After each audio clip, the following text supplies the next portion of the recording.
I'm so pleased to introduce the Honourable Mélanie Joly, Minister of Foreign Affairs. The Honourable Mélanie Joly was first elected to represent Annecy-Cartierville in the House of Commons in 2015. She's previously served as the Minister of Economic Development, Minister of Tourism, Official Languages and La Francophonie, and the Minister of Canadian Heritage. In her ministerial roles, Minister Joly has worked to promote Canadian culture and to grow and to increase the visibility of Canada's tourism sector. She's also worked to safeguard Canada's 2 official languages, both of which I will butcher here this morning, while promoting the use of French in Canada and around the world, including in the digital sphere. Prior to entering federal politics, Minister Joly founded the Vrai Changement for Montréal Party and ran for the mayor of Montreal in 2013 under its banner. Minister Joly holds honors of Bachelor of Law from the University of Montreal and a Magister Jury in European and Comparative Law from the University of Oxford. She's the author of Changing the Rules of the Game, in which she shares her vision for public policy and civic engagement, and was named Young Global Leader by World Economic Forum. So, unless there's anything further I've missed, Joly, the floor is yours. Thank you, Mark. Thank you. Well, it's great to see all of you this morning. I feel that I'm coming back home because I worked with so many of you throughout the years, maybe through the official languages portfolio, je reconnais Mariette, je reconnais the World Trade Center, or through economic development, particularly the creation of ParisDev, which was one of my 2 babies, because when we created Pacifican for BC and ParisDev and increased funding, so the goal was to give a stronger voice to the prairies and particularly to Manitoba. So it's a pleasure to be here. I wanted to talk to you this morning about the Indo-Pacific Strategy. And of course, I can answer any questions, like question period. I'm ready, but I may answer longer than 30 seconds, though. All good. And so I'm just coming back from South Korea, where I was with the Prime Minister, and afterwards, well, he went to the G7 to Japan. I went to the Philippines to meet with the president and meet with the foreign minister and his team. And the goal being, of course, to continue to develop very strong diplomatic, trade, and actually people-to-people ties. And I'll be meeting the Filipino community later today. We all know that this is a thriving community here in Manitoba. So why an Indo-Pacific strategy? Well, the Indo-Pacific is a very wide region. It is from basically our coast, our Pacific coast, up to the west coast of India. And it includes, of course, big players in there from, for example, China, India, the ASEAN countries, which includes Thailand, Indonesia, Cambodia, etc., Japan, North Korea, and of course, Australia, New Zealand. So you can see this is a huge part of the world.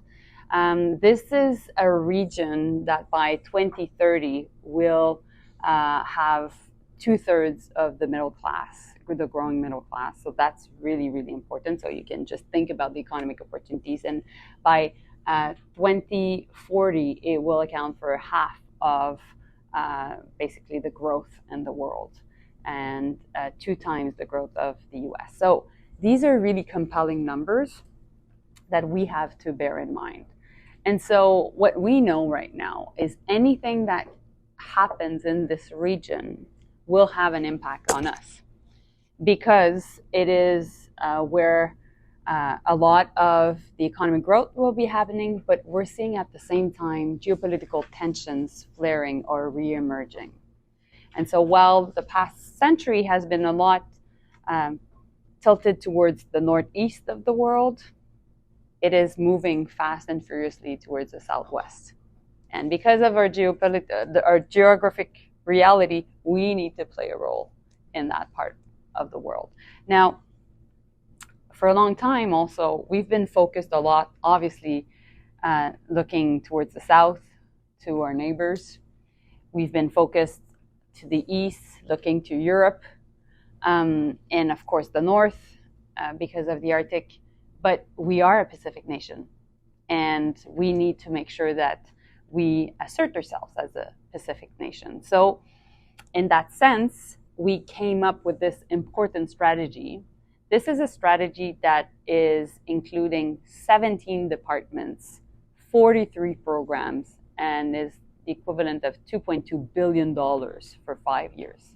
So it's over 10 years, but the first tranche is for 5 years.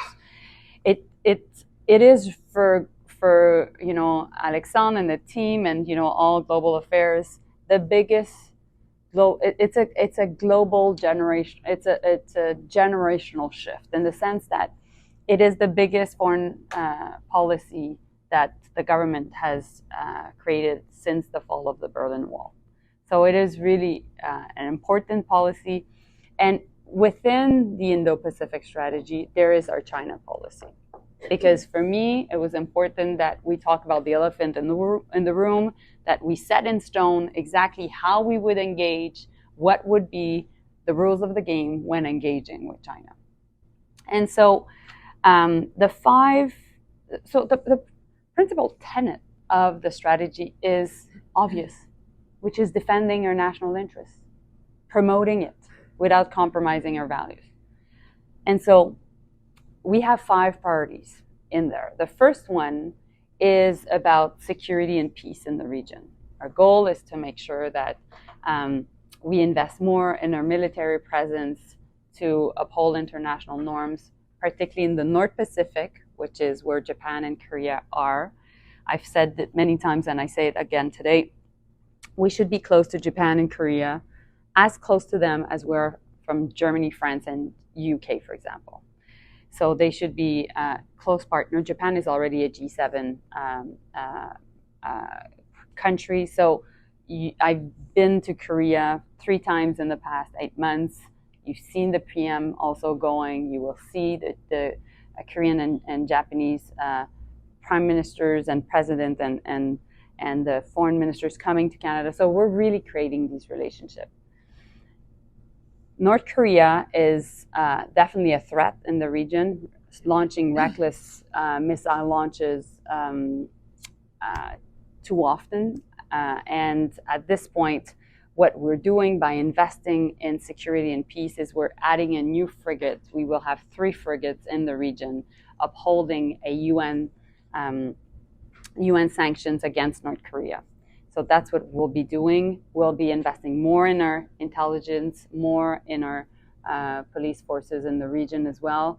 And our goal is really to create a stronger relationship even with the Five Eyes, which is our intelligence partnership in the region. So that's for the first pillar, and I can answer any questions you have on that.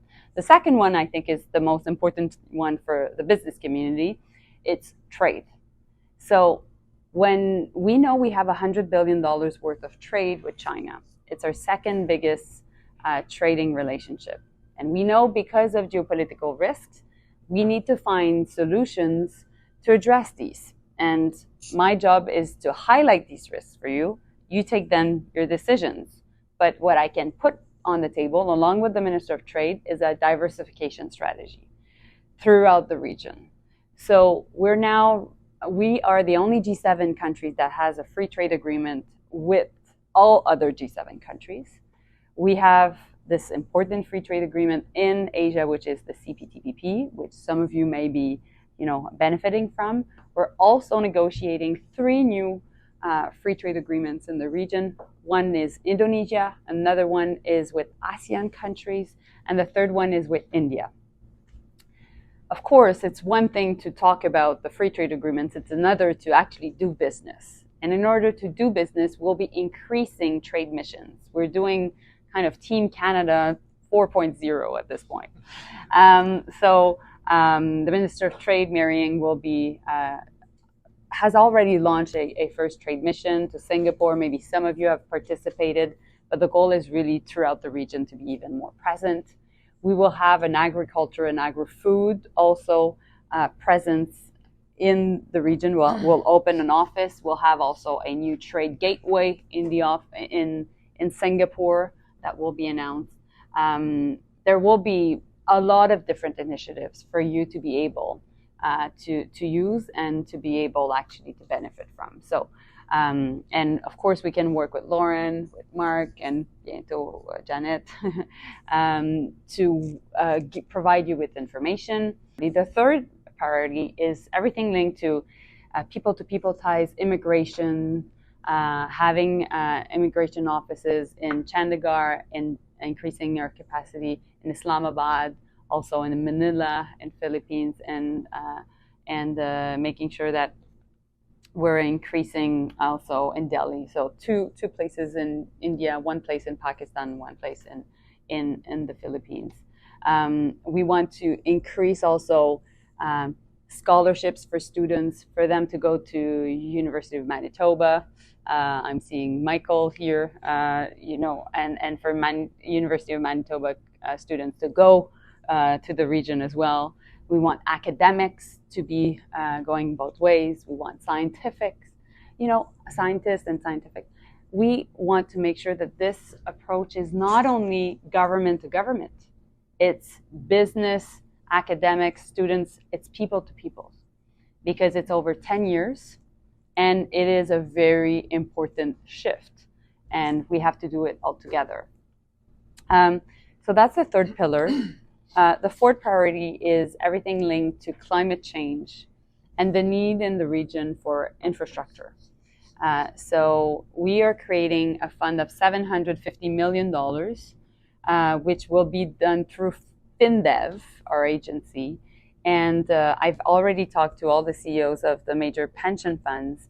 And this is a fund that will not necessarily build infrastructure in the region per se, but will be helpful to de-risk some investments in the region that are required, maybe to build important climate mitigation infrastructure, or just the incredible need that the region is looking for in terms of financing of infrastructure. And I must say, it is our one of the solutions we're putting forward for countries in the region, along with other G7 countries, to be able to have access to funding that is offering different conditions and more transparent conditions than what China is offering to the region as well. So it is part of our global effort with the G7 to offer infrastructure funding in the region, which is there, very, very much required. And finally, the fifth priority is really increasing our diplomatic presence, making sure we have more diplomats there at the negotiation table, really helping to push our own interests, understanding better also what is happening in the region, because we need to make sure that, for example, how we react in Washington or in London or in Paris is also in line with what's going on in the region. So creating these connection within global affairs is really important. We've just appointed a special envoy for the Indo-Pacific. His name is Ian McKay. Some of you may know him. He used to be in charge of Invest in Canada. He is presently our ambassador to Japan, and so his mandate will be really to crisscross the country, the region, I'm sorry. And also he will be the key interlocutor to the American Indo-Pacific envoy and to the European Indo-Pacific envoy. So you can see that other countries are also developing these strategies. At the end of the day, I think that we're putting money where our mouth is, but we need to make sure that that all of you are aware of what is being done, what is being offered, because there are lots of opportunities, and we want to make it real for all of you. So that's why I wanted to thank you so much for being here this morning. Ça me fait grand plaisir de vous voir tout le monde, because and through the chamber, and Lauren and I know each other very well because we've worked over the years together. But feel free if you have any questions this morning or even afterwards. So that's it. I'm ready, and I'm taking questions.